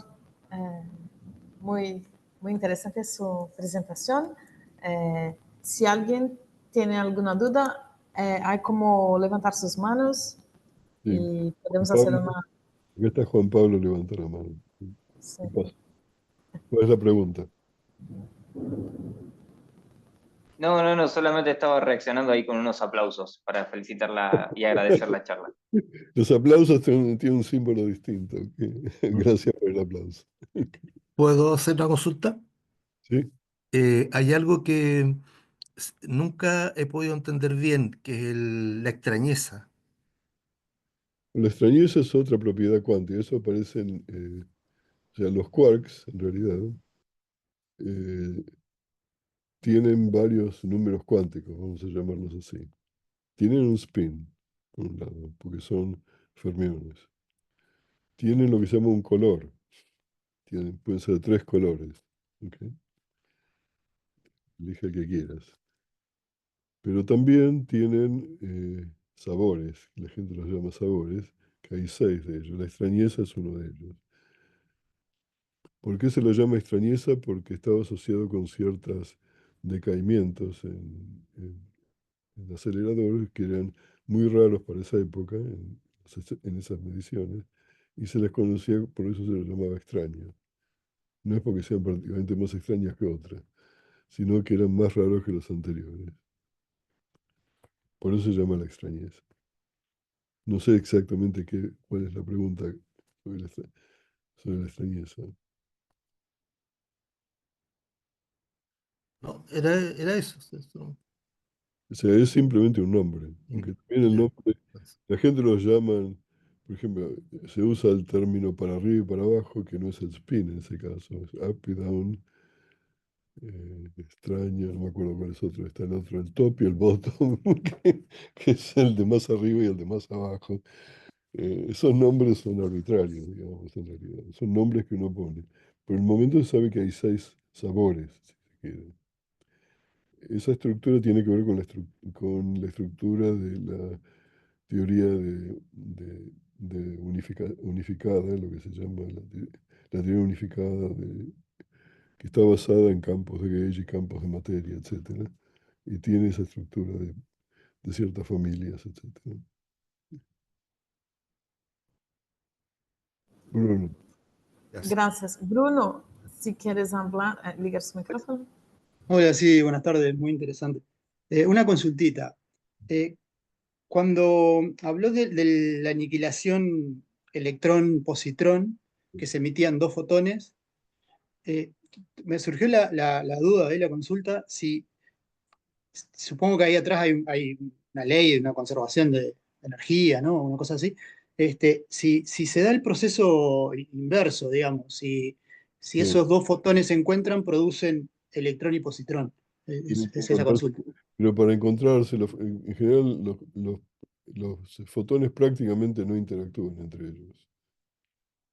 Hay una interacción efectiva que es despreciable, pero cuando uno, por ejemplo, manda un fotón hacia un núcleo, hacia un átomo, ahí uno puede producir puede producir pares de electrón y positrón. También hay o sea, el proceso inverso. O sea, yo hice el ejemplo que hice ahí, tengo el electrón y el positrón tienen momento igual y opuesto. Por tanto, el momento total es cero y el momento tiene que conservarse. No puede ser producido un solo fotón en ese caso, porque el fotón tiene un momento. Tiene que haber otro fotón que tenga un momento opuesto. Pero si puedo tener una situación donde el electrón y el positrón interactúan con un momento total que no es cero, ¿ok? En ese caso podría ser un solo fotón que se lleve eso, que es el inverso del ejemplo que vos propones. O sea, uno es aniquilación y otro es producción de pares. Bien, buenísimo, gracias. Perdón, los dos procesos se han visto experimentalmente, se conocen bien. Eso, ok.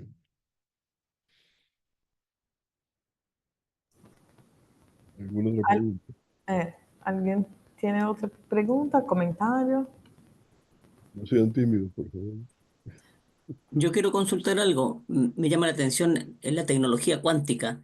La Sí, energía base sigue siendo la eléctrica, sí, ¿cierto? Para todo esto.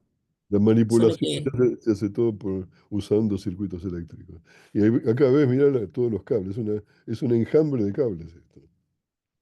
Si vos ves una, no conseguí una imagen mejor que esta, pero es realmente un enjambre de cables. En cada una de estas superficies hay un montón de estos qubits que están conectados por estos cables. Sí, la energía básica, sí, la manipulación es puramente eléctrica. Se puede hacer magnética también, pero la manipulación de los estados en este tipo de tecnología es eléctrica.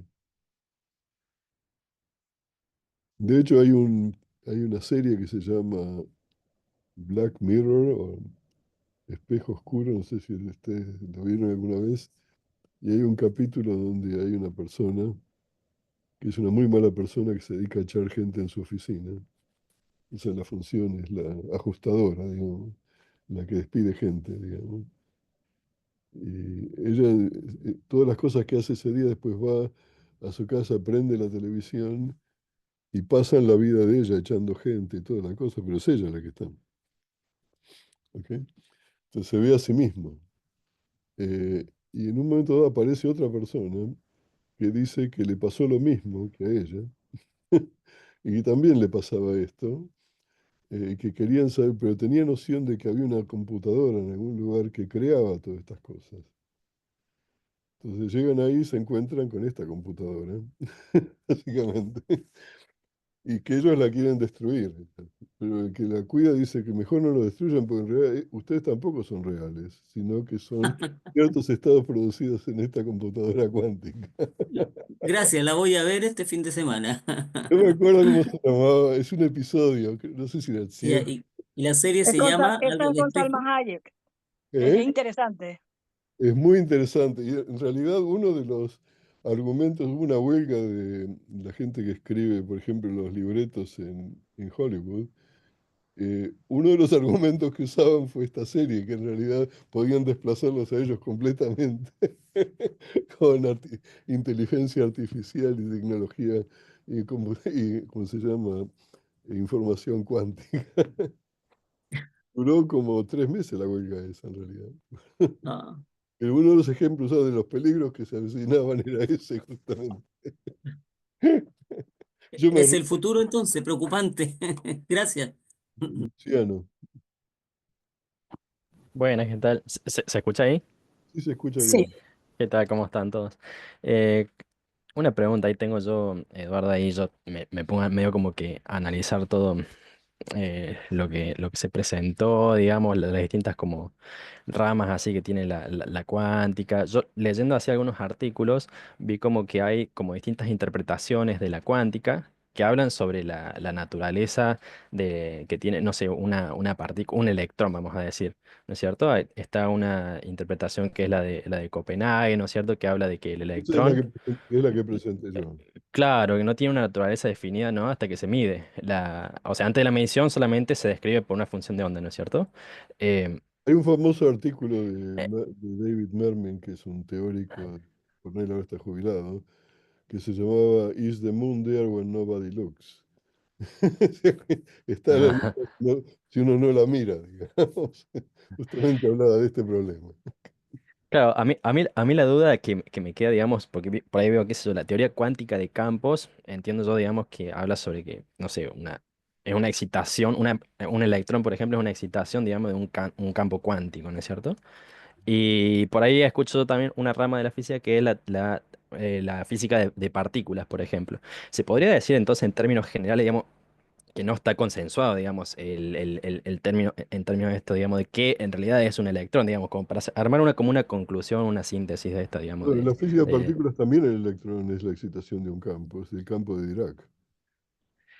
Claro, y bueno, pero yo entiendo, por ejemplo, hay una interpretación que es la de Bohm, ¿no es cierto? Que dice el electrón, que es una partícula real, digamos, según esa interpretación, digamos, donde esta onda, digamos, yo la entiendo así, ¿no es cierto? Según lo que yo he leído en los artículos, que esa onda, digamos, que con la que uno trabaja, digamos, en cuántica, digamos, es la onda que guía, la onda que hace acomodar a la partícula en los distintos experimentos que uno realiza, ¿no?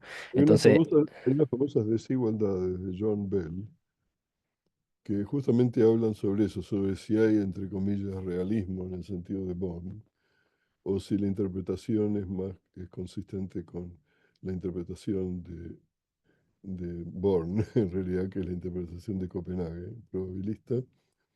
Y estos experimentos se han hecho. Y cuando uno muestra que las desigualdades de Bell se violan, eso quiere decir que no hay, que la interpretación es probabilística. No hay, eso esencialmente muestra que la interpretación de Bohm no es consistente con estos experimentos. De hecho, creo que el último premio Nobel de Física, perdón, el anterior, no el último que lo hicieron para gente que hace cosas con inteligencia artificial, sino el anterior se lo dieron no me acuerdo cómo se llama, Aspect, ¿cómo se llama? No me acuerdo de la persona, que hizo estos experimentos para testear justamente las desigualdades de Bell, que tienen que ver con la cuestión sobre si hay, entre comillas, realismo o no. ¿Ok? No sé si contesto con esto a tu pregunta. Es cierto eso. O sea, Bohm tuvo durante muchos años, bueno, murió hace mucho, esta otra interpretación, después está la interpretación de muchos mundos. En mi opinión tampoco cambia mucho en realidad en la práctica de lo que es la interpretación probabilista. Eh, pero en particular en el caso de las variables ocultas que suponía Bohm que existían, eh, eso, el experimento que hace para testear las desigualdades de Bell muestra que no hay variables ocultas. No se puede hacer, que esa interpretación no es consistente con los experimentos. Bien, En última perfecto. instancia, la física en última instancia es una ciencia experimental, no nos olvidemos de esto. ¿Ok? No se lo digo a un cuerdista porque yo no sé cuándo van a hacer los experimentos. Pero Profesor, hay una pregunta aquí en el chat de Adrián. Si ese tipo de sistema de la computación cuántica disipa mucha energía, aumenta mucho la temperatura de todo ese enjambre de cables. bueno, en general todo esto está adentro de lo que se llama un refrigerador, una heladera de dilución, y funcionan a temperaturas muy bajas, del orden de los milikelvin habitualmente. O sea, el problema de la disipación no es tanto en la energía que consumen, que por ahora no es mucha porque no son tantos qubits. ¿Ok? No es como los bancos de computadoras que se usan para las criptomonedas, que eso sí consumen montañas de energía. Estas cosas no consumen mucha energía. El problema es que la disipación hace que la información que está almacenada por una operación de una computadora cuántica, con el tiempo desaparece. Entonces eso hace que uno no pueda preparar los estados por periodos muy largos. Y uno tiene que usar justamente el entrelazamiento como una manera de proteger la información que uno está obteniendo. Después tiene que decodificar también. No sé si con eso contesta.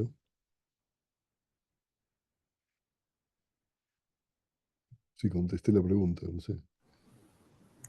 Oh, John the Awful, sí, exactamente, la sexta temporada de Black Mirror.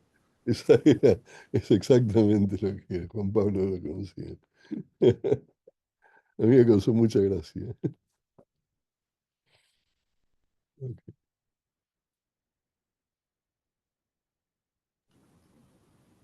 No, ¿Alguna otra pregunta? no sé si alguien tiene alguna duda más. Sí, Sí. sí, perdón. A ver, Sí, a ver, si yo tengo dos electrones sí, en sitios separados, A y B, como decía ahí en el experimento eh, pero no están entrelazados. sí. ¿Puedo generar el entrelazamiento de alguna forma? Sí, por ejemplo, porque el estado en que no están entrelazados A ver si puedo volver para atrás con esto. Ok, volver a hacer esto. Discúlpenme. No sé por qué mis flechas no están funcionando. Por ejemplo, el estado 1, 1 no están entrelazados, ¿no es cierto? Es un estado producto, se llama esto. De hecho, hay un concepto que se conoce como la entropía de von Neumann que uno puede calcular, que dice que mide cuánto entrelazamiento hay entre los dos electrones. No voy a hablar de esto ahora, pero en este caso, por ejemplo, la entropía es a 0, mientras que en el otro caso la entropía es un medio. Básicamente está relacionado con la probabilidad. Pero como ves acá, como estos tienen el spin total es 1, yo lo que necesito es poner un campo magnético que favorezca el spin total 0 y después sacar el campo magnético. El campo magnético va a hacer que, dependiendo de la dirección en que está el campo, uno pueda minimizar el spin, esa es la proyección total. Entonces uno puede preparar un estado, este se lo conoce como el estado singlete, que es el estado de menor energía. Pero se puede hacer, si uno empieza en el estado 1,1, con un campo magnético uno puede bajar este estado. Ah, bien, bien.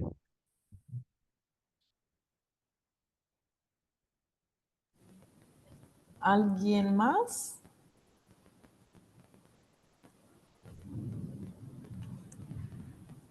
Entonces, que una vez más, gracias, profesor, por su presentación, por hablar con nosotros. Fue muy interesante. Por supuesto, todos nosotros aprovechamos un montón y gracias a todos también, porque así terminamos nuestro curso de verano, ¿sí? Y Bueno, les agradezco mucho la invitación. Si después tienen alguna pregunta, me pueden mandar un mail. Y dentro de mis posibilidades lo voy a contestar lo más pronto posible. Bueno, y la verdad que espero que haber sido claro y que esto haya sido útil para ustedes. Si no, si tienen críticas o comentarios sobre la presentación, también se los voy a agradecer porque no soy un experto en este tipo de charlas. Me gustaría saber cuál es el resultado, cuál es la efectividad de esta charla en ese sentido. Okay. Bueno, muchas gracias, Ana Luisa. Espero que nos veamos el mes que viene. Okay. nos vemos, ¿sí? Chao. Muchas gracias, chao. Chao, gracias. Muchas gracias. Chao. Gracias, Muchas Eduardo. gracias, hasta luego.